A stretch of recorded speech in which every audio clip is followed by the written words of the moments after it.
Auditeurs, auditrices, bonjour, bienvenue dans ce nouveau podcast. Je suis Claude, chargé de transition numérique du Centre de Rébartier de Wimereux et heureux de vous partager un nouveau sujet de réflexion. Je suis donc intervenu à la fête de l'engagement 2025 sur la digue de Wimereux ce mercredi 25 juin. Le thème de cette année était les valeurs républicaines.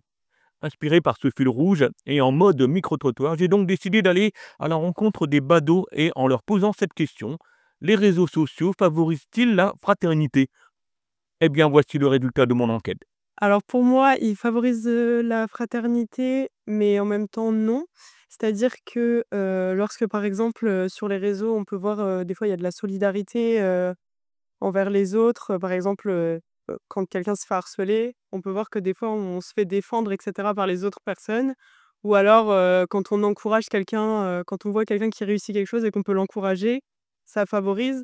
Mais par contre, ça peut aussi, faire l'inverse, c'est-à-dire que ça peut provoquer du harcèlement où en fait, sur les réseaux, il y a un peu une part de, on pourrait dire, impersonnalité. C'est-à-dire qu'on n'a pas la personne en face de nous et du coup, on est plus froid et on est plus, cru, en fait, dans nos termes et donc des fois, ça peut, faire complètement l'inverse et on peut insulter les gens ou faire des choses qui sont vraiment graves parce que la personne n'est pas en face de nous et qu'on se rend pas compte, à quel point, c'est dur. Oui et non, car, d'un côté, quand il y a besoin d'entraide sur les réseaux sociaux, il peut y avoir une grande vague de solidarité et d'un autre côté, il peut y avoir aussi des grandes vagues de haine sans avoir vraiment de raison. Oui et non. Oui, quand on a des valeurs positives à transmettre. Non, quand, on se remarque qu'il y a énormément de personnes qui, derrière leur écran, peuvent se permettre de s'exprimer de façon violente et il y en a beaucoup malheureusement et notamment tout ce qui peut être le harcèlement scolaire, par exemple. Les gens restent devant leur écran et ils sortent plus, ils restent chez eux, voilà. Et vous pensez que ça va s'aggraver? Non, je pense qu'il y en a qui s'en rendent compte. Il y a une nouvelle génération quand même qui s'en rend compte. Les gens ressortent. Après, tout dépend si vous habitez en ville ou si vous habitez, voilà, ou comme nous en campagne. Nous, on vient de l'Ardèche et de la Drôme, donc ça va. Donc, il y a encore beaucoup de cafés, beaucoup de réunions, beaucoup de gens qui se voient, voilà. On rentre pas dans notre appartement le soir pour se mettre devant nos écrans. Bah, j'utilise pas parce que j'ai même pas de portable. Ah, d'accord, et ni internet et ni internet. Non, donc je suis encore au temps des pigeons voyageurs. D'accord, bah, merci beaucoup et ça me plaît comme ça et je viens pas changer. Fraternité, oui, ça permet de garder contact avec des proches au niveau de la famille, tout ça, mais par contre, l'inconvénient, c'est tout ce qui est violence, tout ça qui se diffuse sur les réseaux sociaux de plus en plus par rapport aux jeunes et ça devient compliqué à maîtriser, en fait. Exact. Et comment voyez-vous l'avenir des jeunes qui sont fortement connectés? Non, je pense que ça se dégrade. C'est plus les générations comme on avait comme avant où on se passait de ça, tout ça, mais maintenant ça prend de plus en plus de place dans la vie des jeunes et c'est vrai que c'est difficile à maîtriser, quoi. Faudrait mettre plus de barrières et puis plus de choses pour contrôler, quoi. Bah, je pense que sur les réseaux sociaux, tout le monde se cache derrière l'anonymat et justement, c'est le moment où tout le monde déverse, tout ce qu'il peut dire de négatif en pensant qu'on saura qu'il l'a pas dit. Comment voyez-vous l'avenir chez les jeunes aujourd'hui? Je me pose la question. Ouais, j'ai une fille j'ai une fille de 8 ans, je me pose la question. Donc on lui donne un maximum, d'outils justement pour qu'elle garde des vraies valeurs, hein. Mais l'environnement, fait que, voilà, c'est-à-dire que la parole des parents résonne peut-être un peu moins qu'avant, qu'à l'époque, que je sais pas ce que ça va donner. Alors moi, j'utilise beaucoup les réseaux sociaux parce que je suis photographe. Donc à la base, Instagram, c'était fait pour les photographes. Et donc au niveau professionnel, c'est ma vitrine. C'est ce qui me permet de travailler. Les gens regardent mes photos et du coup, ils me contactent pour être photographe de leur anniversaire ou de leur mariage ou pour acheter simplement mes photos.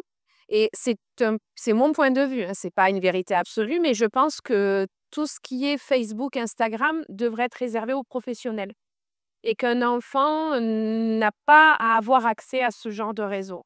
Donc fraternité, je pense que ça peut être un petit peu Au niveau commercial, oui, si tu as des amis qui parlent de toi, qu'on parle. En fait, voilà, je suis photographe, je vais parler d'un autre photographe. Je suis photographe du sud de la France, je vais parler d'un photographe du nord de la France. Je ne peux pas venir, je te conseille ce photographe. Donc là, oui, on pourrait parler de soutien.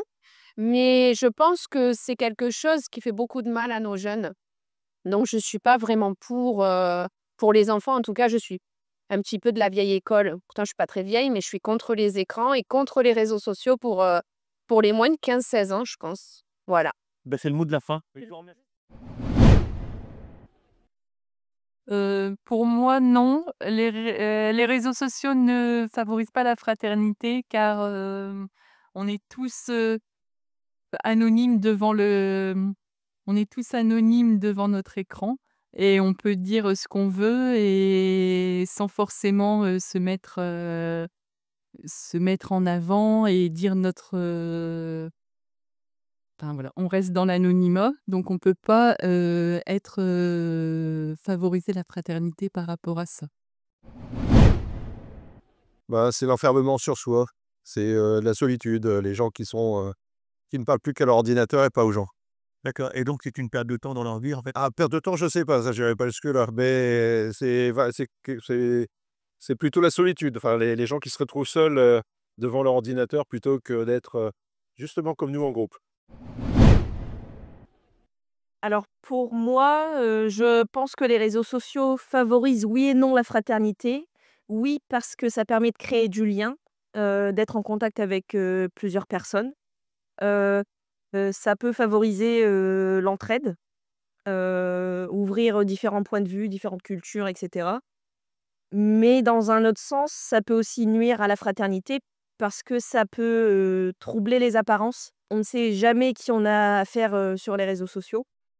Ça peut, on peut avoir des paroles blessantes, on peut avoir affaire à l'indifférence, parfois de la jalousie, de l'isolement ou autre. Voilà, c'est mon point de vue. Eh bien voilà, c'est terminé. Un grand merci pour tous les participants. Auditeurs, auditrices, j'espère que ce sujet vous a plu. N'hésitez pas à nous interpeller si vous avez des questions ou pourquoi pas participer à un podcast avec nous sur un thème qui vous tient à cœur ou pour faire connaître votre talent ou mettre en avant l'engagement d'une association par exemple. Ce sera un grand plaisir.